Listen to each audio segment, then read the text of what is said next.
Welcome to another ISB show. I'm your host Sahil here with Rahi and Roy. Guys, big international week coming up. And of course, we have to do the video we always do, guys. You know what that is? Previewing the greatest region in the world, the Asian World Cup qualifiers. It's certainly the most exciting at the moment. Yes. Maybe not yet the greatest, but certainly the most exciting. Storylines all across this round, Roy. A lot of fascinating matches, right, Roy? Let's jump straight into it. We can't even wait, so we got to go right into it. And Roy, battle down under for Australia. I know you spent some time in Australia, Roycito. And so obviously the Aussies got a fairly new coach. And guess who came back for Saudi Arabia? We thought he was gone, but Mr. Hervé Renard is back. He's back. Crazy. Back, man. Crazy. The guy, he's been passed around throughout the entire universe, it feels like. He's been on different planets, coaching teams. This is the modern day, but not as good. What was the national team coach with South Korea? The modern day, but not quite as good, not quite as successful across the board. Gus Hiddink. But he has an awesome video, guys. I don't know if you guys saw this. His video coming back, it's like a Batman video. He's like, "I'm back," and he ends with like, it's like that. It's like a video that comes back. It's fascinating. It's a fascinating thing. Really cool. But I've always wondered who does his dry cleaning, because he shows up to games. He always wears these crisp white shirts and just enough buttons down, so he looks like a Bond superhero. He doesn't really look like a manager, man. He's too good looking. He's a cool looking guy, man. Yeah, I wonder, are Saudi Arabians excited that he's back? Because he had that one great game, but aside from that, very disappointing at the World Cup. Yeah. I think given just how badly Mancini did, I think they'll take anything at this point in time. So let's talk about the game. So from an Australian perspective, actually both teams, right? Tied on points, right, in the group. And it's interesting because Bahrain plays China, right? Indonesia obviously has a hard game. We'll get to them in a second. But Bahrain plays China. So whoever slips up in this match is in a little bit of a dicey position. For sure. I think it's a real test, Roy. Like, is Australia back? There's been some momentum. Maybe they've righted the ship. This is the moment we find out. Are they really back, or was it just a false dawn? I mean, to give credit to a new coach when you don't have time to put a tactical system in place, you don't have time to implement your philosophy, you don't have time to do any of that. As a new coach at this stage, when you're in the middle of an intensely important tournament, you're not really coaching. You're just trying to put the players in the right positions and motivate them. And they've hit a good stride. And I think they're going to continue that stride. They have that new coach boost, which happens across the world all the time. We see it constantly, regardless of who the new coach is, regardless of how good he is.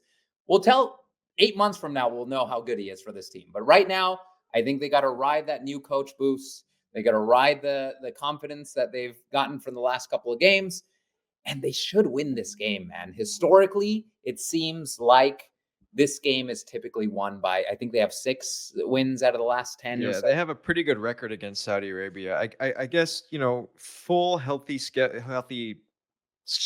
Rahi, for Australia. Roy disappeared. I don't know where he went. He went to figure out what's going on. He's back there. There he is. Full healthy squad for Australia. So do you agree with Roy? Is this one Australia is to lose? Yes. They are the more talented side. I agree.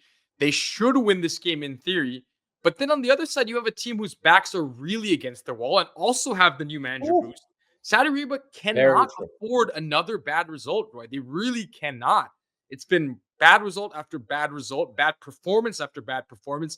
And sometimes it's nice when you have this familiar face who inspired you to that big victory in the World Cup against Argentina. The vibes are suddenly going to change, right? It's like having a breath of fresh air in the locker room, having this person that you know, that you trust. So things could very well be very different for Saudi Arabia. Honestly, it's a hard game to pick. All right, putting you on the spot. Roy, prediction. I think Saudi is going to have the new coach boost.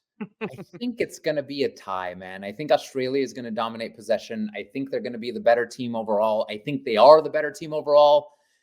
But it's still an Australia that has been very, very bad over the past year. All right. Don't think that's so what do you think? Tie 1-1, 2-2? 1-1. Okay, Rahi, what do you got? Yeah, I think 2-1 to the Socceroos. Australia. I got 2-1 to the Socceroos as well. Okay, moving on now to the same group and our friends in Indonesia. I know you all are waiting for us to talk about this match. Guys, this is a hard one. This is very, very difficult. And I think it's important to look at this game and not look at the result. This Japanese team is far and away the best team in Asia, and they're in the conversation of one of the best teams in the world. They're pushing up against that top tier. This is an incredibly difficult game for Indonesia. I think they have to go into it trying to get a good performance. Because despite the results that they had in the last window, what was most disappointing was the performance against China. It wasn't good, right? So they need to perform. Even if they lose this game, which is the most likely outcome, I want to see some fight. I want to see a performance, Roy. I want to see a goal for Indonesia. Yeah. I want to see a goal. And I think I've talked a lot about my love for Japan, my love for the Japanese footballing organization and the way they've built their national team, the way they've built their league, the way they model their performance. It's an incredible institution. Every nation in the world should look at them, and I love them. But there's one team I love a little bit more than Japan. Can you guys guess what that team is? I don't know. What shirt are you What shirt are you wearing? Oh, what shirt? Oh, wow. I just wear this every day. It had nothing to do with the video. Here it is, boys. Here. Whoa. Oh, Roy. Roy's new team there. Look at that. Picked a big moment to put that on against. They're playing Japan, the big boys. They're gonna need all the fans they can get, Roy. Roy, so how does this get done? How do they get the job done? Martin Paulson goal, obviously. The defenders are obviously your boy, both of your boys, Tom Hay there, the same guys. Like, how do they get this done? So the 12th man is number one. The 12th man is going to have a massive, massive impact on this game. They are going to be a huge difference maker.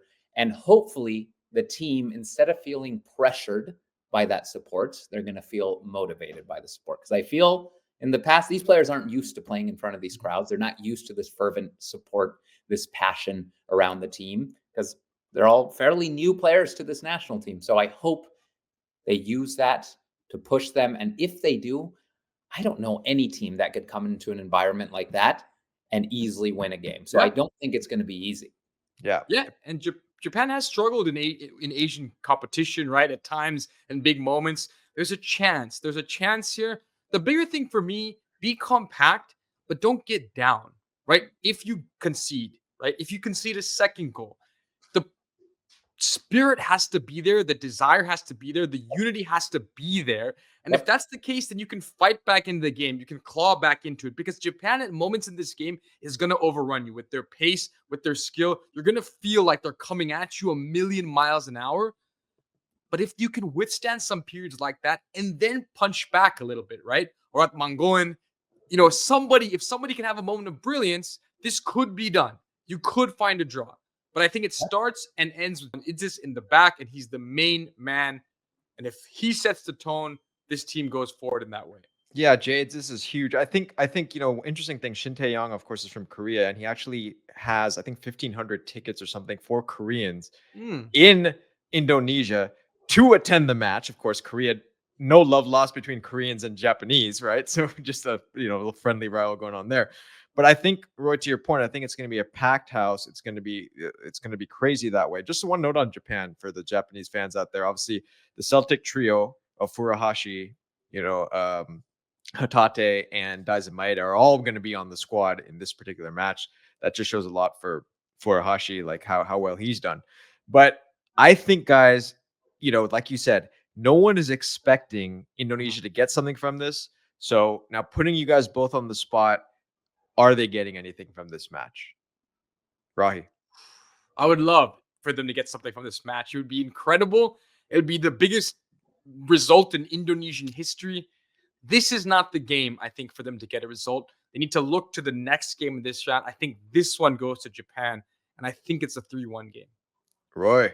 Well, all right. Maybe I'm a bit of a dreamer, a hopeless romantic, but I feel this Indonesia team doesn't perform as well when they're expected to win. They perform better when they're not expected to win, when that weight is off their shoulders, because look how they did against China. That was probably one of their worst games in the tournament thus far. completely unexpected result, but it's right. The first game they were expected to win in this World Cup Yeah. qualifying campaign. And it's the only game that they didn't do well in. It's the only game they lost. So I think this is, if there's any game in this entire qualifying event, it's Japan. That's the game that nobody in the universe expects Indonesia to even get a tie. I think this is where they're going to rise up and get that shock result. And what do you think it's going to be? A tie? I mean, I would love a win, but I'm going to go with a tie. I think that would be a monumental result for Indonesia. It's going to be something where people should be parading in the streets for. So I'm going to go with the tie. I'm going to go 1-1. I will go with Roy this time. I'm going 1-1 for the Indonesian fans out there. So let's see, Indonesia, how you do. Best of luck. All right, moving on now, guys. This is a big game. Jordan and Iraq. Roy, you have a lot of Jordanian friends, and I have a love for these two strikers. My boy's back. Al-Taamari is back, along with, Yazan Al-Naimat. He's Al-Naimat played a little bit himself. last time, but now he's fully fit. So the boys up front are back. And Iraq, man, this is a tough game.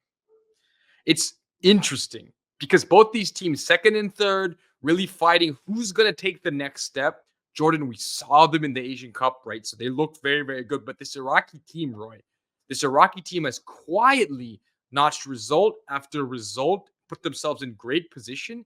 This is challenging, very challenging to see the difference here. Jordan may be a slightly more talented team, or maybe a little bit more talented, but Iraq has some momentum on their side, Roy. They're playing well. Yeah, they are playing well. Jordan is playing well. These are two very, very interesting teams. I would say they're at a very similar level, but Jordan gets the boost because of a couple very, very high quality, borderline world-class players that they have, which Iraq isn't quite there yet with those types of talents.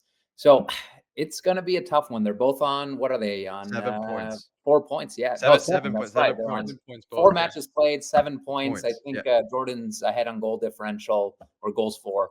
But I see Jordan coming away with this one. I see Jordan really showing that they are truly the better team here. And I think this is the game where they have to show that. What's the score, Roy? I'd say 2-0, Jordan. Ooh, comfortable victory. Oh, wow. An away 2-0 victory in Iraq. Right. Rahi, you agree with it? Now, I think they are the better side, but I think this is a tie. I think Iraq has momentum. They have the home crowd. I think this is a 2-2 tie. An exciting game. Nice. Okay, interesting. I'll go with you, Rahi, on that. I'll say it's a 1-1, but I'll say it's a tie. All right, finishing up. We would love to cover all these matches. Of course, South Korea has a big match, other matches, all that kind of stuff. But we got to focus on one match because it's Roy's other team, Uzbekistan. And guys, this is a gigantic, I purposely picked gigantic as the word we want to use, opportunity. Qatar is not doing well at all. If Uzbekistan, I know they have to go to Qatar, but if Uzbekistan wins this match, this could be they could be World Cup bound now. Not officially, but basically, right? That's the meaning of this game. Absolutely. And it's the best moment to play Qatar, right? They're struggling. They don't look like nearly the team that we saw even in the World Cup, right? They've taken steps back since then. They look a mess. And Uzbekistan looks very confident, has gotten result after result. Roy, this is the moment. This is the moment you announce yourself finally and say, we are a World Cup worthy team, Roy. And this is the game you have to do it. This is when World Cup qualifiers are made, Roy. This is it. I think they are a World Cup worthy team. Yeah. I think they've shown that in the past few games. I think they've shown their style. I love their almost old school Brazilian flair that they bring. That's what I love about this team. There's no huge names, but they're all technical. They're all fun to watch. They have this beautiful style about them. And they've shown already that they are a World Cup team. I think now it's a matter of composure. It's mental composure. It's not so much they have to play better than they've been playing. They've been playing phenomenal. They've been playing excellent games. They had a couple little hiccups here and there. But for the most part, they've been phenomenal. If they continue to play as they're playing, I don't think Qatar is going to come in and suddenly have a phenomenal game. I don't think they're built right at this moment. I don't think they have the right pieces in place. I don't think they have the right coach perhaps right now. But if they just keep playing the way they're playing, they could beat Qatar. They could bring any team in their group, is my belief.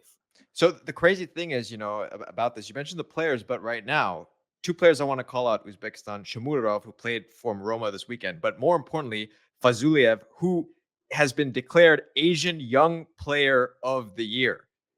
That's incredible. He's killing it at he's killing it at CSKA Moscow. He was named CSKA Moscow's Player of September. Now Asian Young Player of the Year. This team is good, guys. When they played against the US a while back in that friendly, you saw shades of it. This team is good. So, guys, do they get it done? Do they get it done in Qatar? They get it done comfortably. I think 2-0 on the road. Big win. They announced themselves, and Uzbekistan can start booking the trip to the US, Canada, and Mexico. Well, not officially booking, but thinking about it. I sure hope so, man. I would love to see him here in the US with the World Cup in US, Canada, Mexico. I'd love to see him in person. I'm going to go with 1-0. 1-0 away. All right. I agree with you, boys. I'm going 1-0 away with Roy Cito. And then, Roy, you got to get the jersey. They've been talking about it. I know you said it's expensive, but if they do it, you got to get the jersey. Very expensive. If any Uzbekistan fans in the comments have any links they could share or discount codes, please send them my way. I will use them to buy myself a jersey. Thank you. So, all right, exciting matches, boys. We'll catch you all, when the matches are done. We'll give our match reactions. Good luck to all the teams out there. Good luck to Indonesia. Good luck to Uzbekistan. Good luck to Japan. Good luck to all of you guys and all the other ones out there. Bahrain, China, Oman, Palestine. All you guys. We'll say it proudly today. Go Asian football and keep watching the beautiful game. See you all next time. Vamos.